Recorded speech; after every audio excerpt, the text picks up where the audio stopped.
Professor Chetan Singh Solanki ने कहा, हमारी जीडीपी तो बढ़ रही है किंतु हम प्रकृति को खोते जा रहे हैं। अखिल भारतीय सद्भावना व्याख्यान माला के शुभारंभ प्रसंग पर व्यक्त किए अपने विचार। आपको बता दें, हमारी जीडीपी लगातार बढ़ रही है लेकिन प्रकृति का स्तर गिरता जा रहा है। यह एक ऐसा सच है जिसे नजरअंदाज करना अब संभव नहीं है। हम टीवी, मोबाइल और कंप्यूटर के बिना जी सकते हैं लेकिन हवा, पानी और मिट्टी के बिना नहीं। फिर भी हम इन आवश्यक संसाधनों को लगातार नुकसान पहुंचा रहे हैं। धरती का तापमान हर साल बढ़ रहा है और यह संकेत है कि हमारी पृथ्वी बुखार में है। जैसे बुखार में हमारा शरीर ठीक से काम नहीं करता, वैसे ही पृथ्वी भी असंतुलन की स्थिति में है और यह स्थिति गंभीर खतरे का संकेत है। यह आधुनिक मूर्खता है कि हम अपनी सुविधाओं के लिए धरती को लगातार नुकसान पहुंचा रहे हैं। बड़े फ्रीज, बड़े घर और अधिक ऊर्जा खपत करने वाले उपकरणों का उपयोग हमारी प्रकृति को बुरी तरह से प्रभावित करता है। आवश्यकता से अधिक वस्तुओं के संग्रह को मेंटेन करने में प्रकृति से अधिक एनर्जी खर्च होती है। आर्थिक रूप से भले ही इनका बोझ सहन कर सके किंतु हमारी पृथ्वी इस बोझ को सहन नहीं कर सकती क्योंकि उसके संसाधन सीमित है। उक्त विचार प्रसिद्ध पर्यावरणविद आईआईटी मुंबई के प्रोफेसर और जल योद्धा प्रोफेसर चेतन सिंह सोलंकी ने भारतीय ज्ञानपीठ माधवनगर में कर्मयोगी स्वर्गीय कृष्ण मंगल सिंह कुलश्रेष्ठ की प्रेरणा एवं पद्म भूषण डॉक्टर शिवमंगल सुमन के स्मृति में आयोजित 22वीं अभा सद्भावना व्याख्यान माला के शुभारंभ प्रसंग पर प्रमुख वक्ता के रूप में व्यक्त की।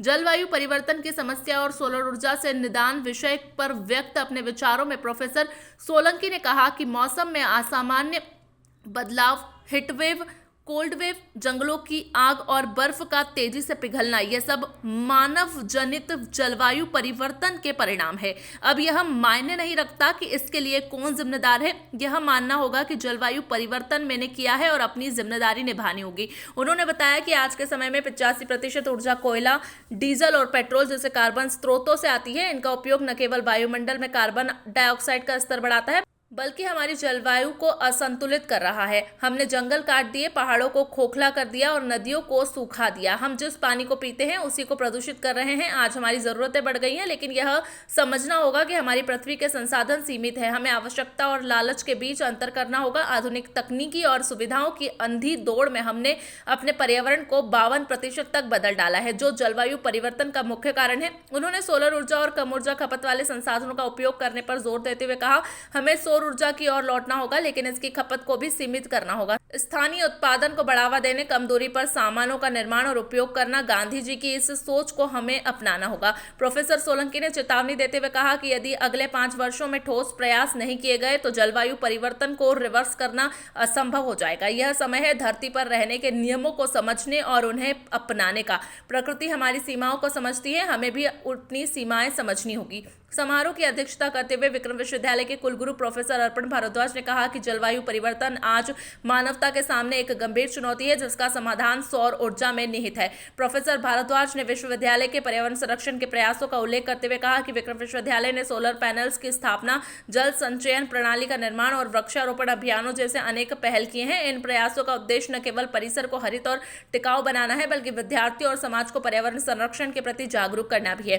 प्रोफेसर भारद्वाज ने सौर ऊर्जा के आर्थिक और पर्यावरणीय लाभों की चर्चा करते हुए बताया कि यह ऊर्जा न केवल स्वच्छ और सतत है बल्कि यह ऊर्जा आत्मनिर्भरता और प्रदूषण नियंत्रण में भी अहम भूमिका निभाती है। उन्होंने कहा कि भारत जैसे देश में जहां सूर्य की किरणें प्रचुर मात्रा में उपलब्ध है और सौर ऊर्जा के उपयोग को बढ़ावा देना हमारी प्राथमिकता होनी चाहिए। अपने विचार समाप्त करते हुए प्रोफेसर भारद्वाज ने कहा कि जलवायु परिवर्तन से निपटने और आने वाली पीढ़ियों के लिए एक स्वच्छ और सुरक्षित भविष्य बनाने के लिए हम सभी को सौर ऊर्जा को अपने जीवन में शामिल करना होगा। उन्होंने समाज के सभी वर्गों से अपील की है कि वे पर्यावरण संरक्षण को अपने जीवन का अभिन्न हिस्सा बनाएं और जागरूकता फैलाने में योगदान दें।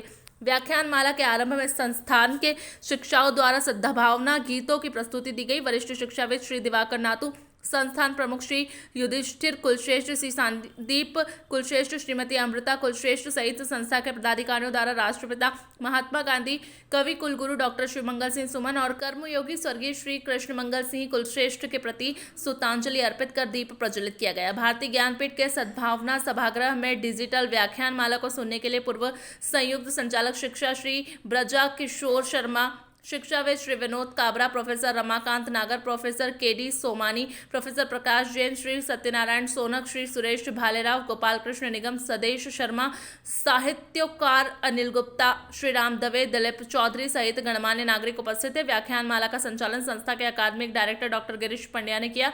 कल दिनांक 21 नवंबर 2024 को व्याख्यान माला के दूसरे दिवस पर होने वाले व्याख्यानों की जानकारी प्रमुख प्रवक्ता प्रोफेसर सत्यकाम जोशी, निदेशक सामाजिक अध्ययन केंद्र वीर नर्मद दक्षिण गुजरात विश्वविद्यालय सूरत, विषय महात्मा गांधी और सर्वधर्म समभाव, अध्यक्षता माननीय डॉक्टर सदानंद त्रिपाठी, संस्कृतविद आचार्य, संस्कृत महाविद्यालय उज्जैन।